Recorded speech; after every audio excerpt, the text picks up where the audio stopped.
Hello, sports fans. We're back again. It's been months and months since I posted a video on this website, but there's a burning question in America today, and I'm going to take a stab at trying to help you understand it. Dear God in heaven, I pray I do a good job of helping you understand it. But the big question has been raised by this Newtown, Massachusetts shooting of these 21 different elementary school kids. These little kids that were in, I think, what, first grade, second grade, whatever age, different ages, but I forget. But all these little kids and these faculty members, and America has been rocked by this, especially because these kids were so little and so young, and it brings up again a question I've heard for all of my 49 years on this earth. Well, I guess when I was little, I couldn't understand English well enough to understand it. But as long as I've been aware and able to understand questions, I've heard people say this and ask this. Well, if God were a God of love, how could he let something like that happen? If God were just, how could that happen? Why did God let that happen? God shouldn't have let that happen. There is no God, because God just couldn't have let something like that happen. Well, folks, I just want you to hang with me here, but that's a bunch of garbage. Let me explain why. There have been lots of events like that in history. We had several years ago, we had the Columbine shooting, and all those other students, the high school kids, were killed, and that was a horrible thing, and all of our country was upset, and everybody was calling for gun control and knife control and drug control and you name it. And the same's going on today, and our country's in an uproar, and but all of those are peripheral issues to the one central issue that I keep hearing that really is important. Oh, why would God let something like that happen? God can't let something like that happen. There is no God. I don't believe in a God that would let something like that happen. I even heard that out of many people's lips. I just can't believe in a God that would let something like that happen. Well, let me take you back about 2017 years, if I can. Okay? Back to around 4 BC. All right, 4 years, you call it before Christ, but right around the time Jesus was born, okay? You all remember, we just went through Christmas, and we all went through the holidays, and you remember the story of Jesus' birth, but do you remember the more obscure part about what happened about a year to 2 years after Jesus was born?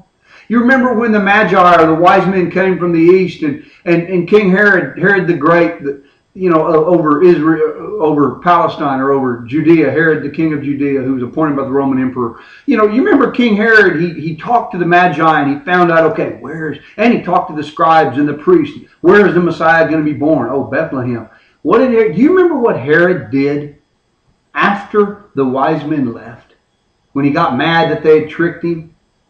Do you remember what happened? No, maybe you don't. Herod issued an order, an edict, that all of the children up to 2 years old in that area around Bethlehem would be killed.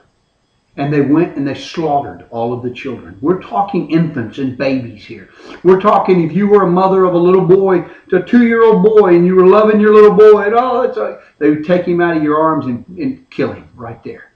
That was what Herod did. So that was probably more than 21 kids. I'm not sure. Bethlehem was not a giant town at the time, but still, can you imagine the weeping and the travail and the hurt and the heartache in that area when that happened, when those infants were killed? What about 1600 years before that, when Moses was a baby?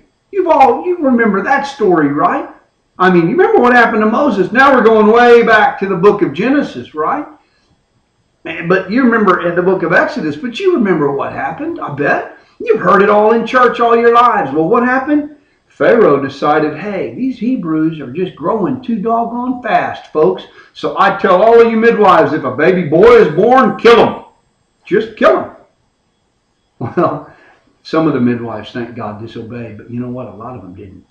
So in the nation of Israel at that time, there were probably thousands of families just bereaved and just deeply ripped and rended and hurt. And their hearts were ripped out because people had killed their newborn babies.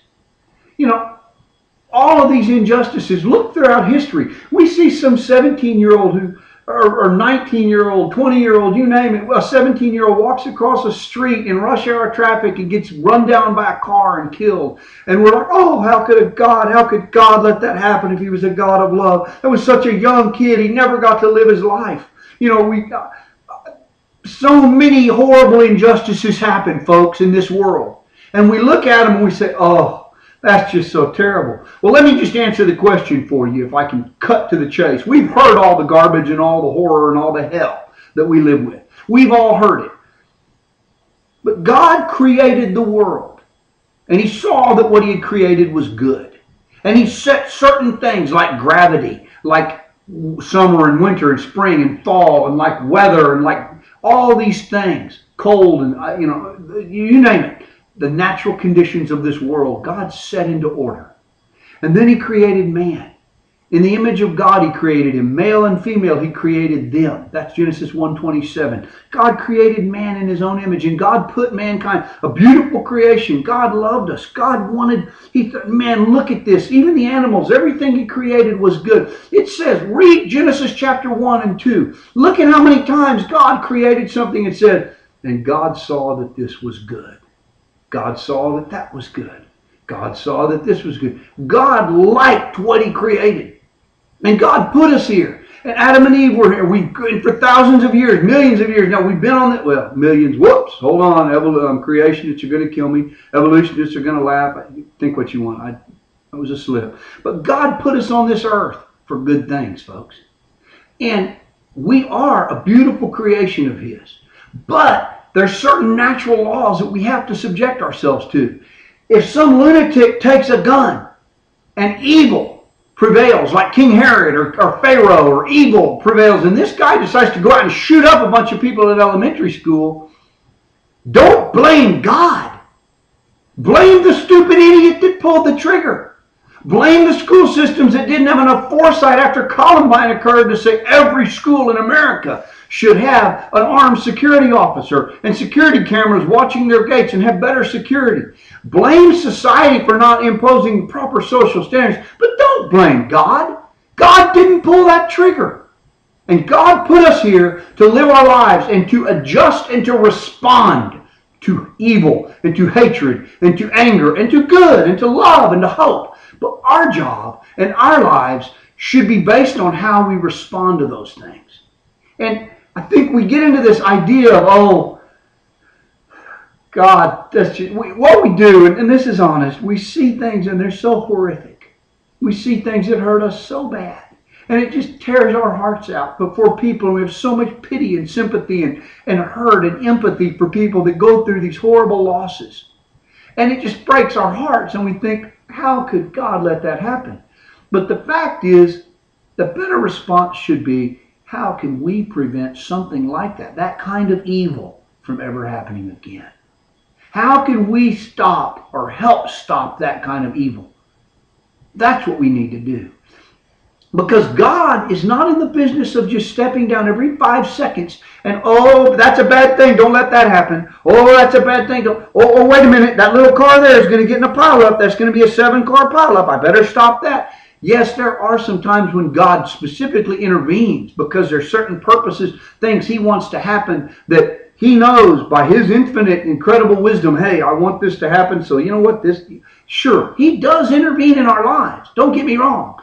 But not everything that's bad will be stopped. We know that. That's logic. Not every evil person that goes and wants to kill and shoot will be stopped. But we need to, as humans, fight evil. We need to understand, how do we stand up against bad things? How do we build our society so that we can eradicate cancer? How can we beat, lung disease? How can we beat, smoking? Well, smoking is a free choice, but still people kill themselves doing it. It's basically almost a form of suicide. Obesity, overeating, it's the same thing. But how do we as a society try to help get better and help people live better lives? Okay, that's the question that ought to be asked. We get so wrapped up in what happened in Newtown, Connecticut, and how horrible this was, and how horrible an act it was that this person did, and how could God let something like that happen? Well, wait a minute. That's not the question. I mean, you know what? There were lots of horrible things that happened throughout history. I mean, What about, the Yellow River in China?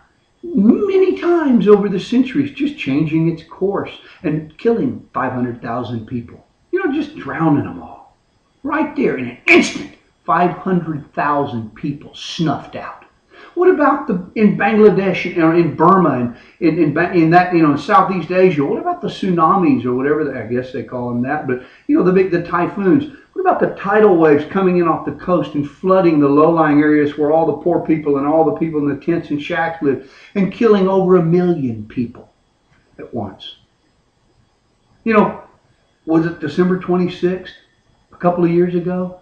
December 26th, the day after we celebrated Christmas. We're all happy and we're looking, enjoying our gifts. And a giant tsunami hit over in the Southeast Asia and killed how many? 125 to 150,000 humans died when that happened.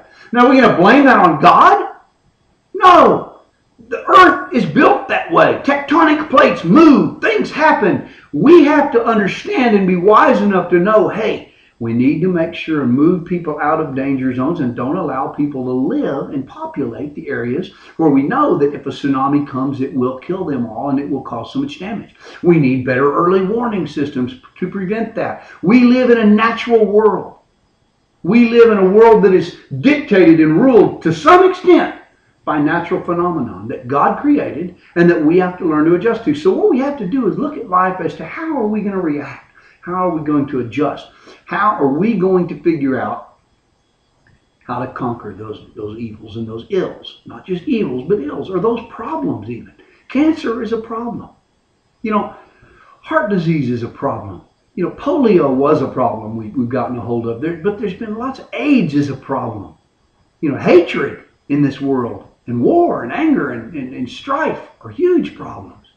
How are we going to deal with those problems together? And let's look at them and let's try to deal with them rather than get all freaked out and bent out of shape over the issue of why would somebody let this happen? Why would God let this happen? Well, if you don't think God's heart was more broken than yours or any parent there when that Newtown, Connecticut school was attacked, if you don't think his heart was more broken than anybody else's to see those little children die, you're nuts.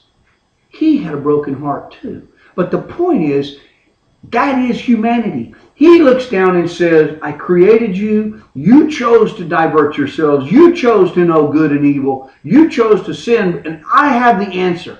I am a loving God. I have the answer to your problems. And I've given you wisdom to correct these things. Now live your lives and correct it.